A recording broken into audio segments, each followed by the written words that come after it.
આજે પણ ધોરણ 7ની હિન્દીની કવિતા મેં પ્રાર્થના રૂપે લીધી હ. બહુ સરસ છે. એના શબ્દો બહુ સરસ છે કે ભારત વિશે કવિની કલ્પના. આજે જો બધાના મનમાં આ શબ્દો અંકિત થઈ જાય ને તો અંકિત ત્રિવેદી જેવું બોલે છે ને એવું જ ભારતનું બહુ સુંદર એમ કે ધરતીની જે સ્થિતિ છે એ દેખાઈ જાય, લીલોતરી હરિયાળી. તો જરાક પ્રેક્ટિસ કરી લઉં આજે બી હું. मानवता के मन मंदिर में ज्ञान का दीप जला दो, करुणा निदान भगवान मेरे भारत को स्वर्ग बना दो, सारे दुखों का नाश करो, जन्मों के कष्ट मिटा दो, अमृत की बरसा बरसा कर भूख की आग बुझा दो. અત્યારે જે સિઝન ચાલી રહી છે એના અનુરૂપ લીટી છે કે અમૃત की बरसा बरसा कर भूख की आग बुझा. हे कुबेर भंडारी जगत में ज्ञान का दीप जला दो, करुणा निदान भगवान मेरे भारत को સ્વર્ગ બના દો. હવે પછી જે લીટી છે ભારતના શણગારવાની લીટી છે, કેટલી સુંદર.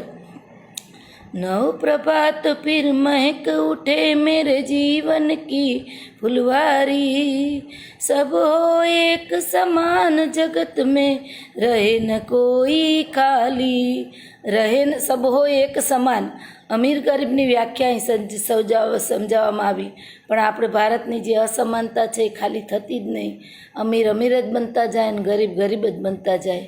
જ્યાં સુધી આ ખાઈ પૂરાશે નહીં ત્યાં સુધી એક સમાન બનવાની શક્યતા બહુ ઓછી છે. આમાં પછી બે વસ્તુ આવે કે ભાઈ અમીરો એની મહેનતથી આગળ આવે છે. આજે અમીર બને છે તો એ અમીર બનવાની એની ગેલચા મટતી નહીં અને એના પગથિયા ચડતા જાય. તો ગરીબને પણ એ લાગુ પડે કે ગરીબ પણ એ ગરીબાઈમાંથી ઊંચો આવવા નહીં માંગતો. ઘણા એવા છે કે બીપીએલના કાર્ડ ઉપર સરકાર મફત આપે ને આપણે કોઈ જરૂર નહીં, આટલામાં બહુ થઈ ગયું. પણ જો ગરીબ એક ધ્યેય કરે કે ભાઈ મારે કરી બતાવવું છે તો ઘણા બધા પ્રશ્નો 90% પ્રશ્નો સોલ્વ થઈ જાય છે. અસામાજિકતા અહીંયા રજૂ થાય છે. नव प्रभात फिर महक उठे मेरे जीवन की फुलवारी, सब हो एक समान जगत में रहे नहीं कोई खाली, एक बार माँ वसुंधरा को नव श्रृंगार सजा दो. वसुंधरा धरती એને નવ શ્રૃંગાર આજ આપી દે ભગવાન. करुणा निदान भगवान मेरे भारत को स्वर्ग बना दो, मानवता के मन मंदिर में ज्ञान का दीप जला दो, करुणा निदान भगवान मेरे भारत को स्वर्ग बना. पहली લીટી છે તો માનવતા કે મન મંદિર મેં જ્ઞાન કા દીપ જલા દો.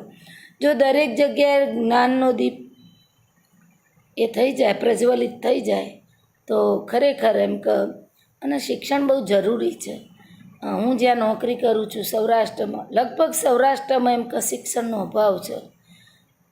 થોડાક જ ભણે છે. કેટલી બધી સરકારી યોજનાઓ અત્યારે તો કન્યાઓ માટે તો કેટલી બધી યોજનાઓ, અને અહીંયા કન્યાઓને જ ભણાવવામાં આવતી નહીં. અમે એટલી તનતોડ મહેનત કરીને આમ 8મા સુધી છોકરાઓને ભણાવીએ ને કે છોકરું ડૉક્ટર બને એવું હોય, તનતોડ. હું તો મારું તન તોડી નાખું, મન તોડી નાખું, અને હું તો આર્થિક રીતે એટલી મદદ કરું. પણ એ છોકરું 8માં કે 9માં જાય એટલે સીધું એને કામે લગાડી દઈએ. તો અહીંયા જો આ સમાનતા આવી જાય, અને અત્યારે લેડીઝને તો ખૂબ જરૂર કે પોતાનું સ્વમાન સાચવવા, પોતાની આબરૂ સાચવવા. આ કાલે જો એક સમાચાર હતો કે ભાઈ આર્થિક સહાય લેવા ગઈ, આ વાવાઝોડું આવ્યું હતું એમાં આર્થિક સહાય લેવા મહિલા ગઈ અને એની ઉપર રેપની ઘટના બની. તો આજે આ બાબતે લેડીઝને બધે આગળ થવું પડે તો એની મજબૂરી કેટલી છે. થોડું ઘણું જો લેડીઝ ભણશે તો થોડું સમજશે. ભણવું એટલે નોકરી કરવી જરૂરી નથી, ભણવું એટલે રૂપિયો એ જરૂરી નથી. ભણવું એટલે સારી સમજણ આવે. સારી સમજણથી એ બાળક ભણે આગળ નોકરી નહીં કરે પણ એના ઘરમાં ટકી રહેશે. એનામાં આપઘાતની ભાવના નહીં આવે, એનામાં અછતની ભાવના નહીં આવે, એનામાં અસમાનતાની ભાવના નહીં આવે. ભણવું બહુ જરૂરી છે અને એ સારું ભણવું. કે ભાઈ ક્લાસમાં 50 છોકરાને આપણે ભણાવીએ છીએ તો એમાં 2 જ છોકરાને દાખલા આવડે. કેમ? કે એની એકાગ્રતા હતી. બીજા 48 છોકરાનું મન ક્યાંય ભમતું હતું. તો આજે એકાગ્રતા પણ ખૂબ જરૂરી છે. અને આ એકાગ્રતા જો એના અમારી આગળ તો 5 વર્ષ પછી આવે, પણ 5 વર્ષ પહેલાં એ એના ફેમિલીમાં રહે છે અને ફેમિલી એની મોટી શાળા છે. અમારા કરતાંય સારી શાળા ફેમિલી છે.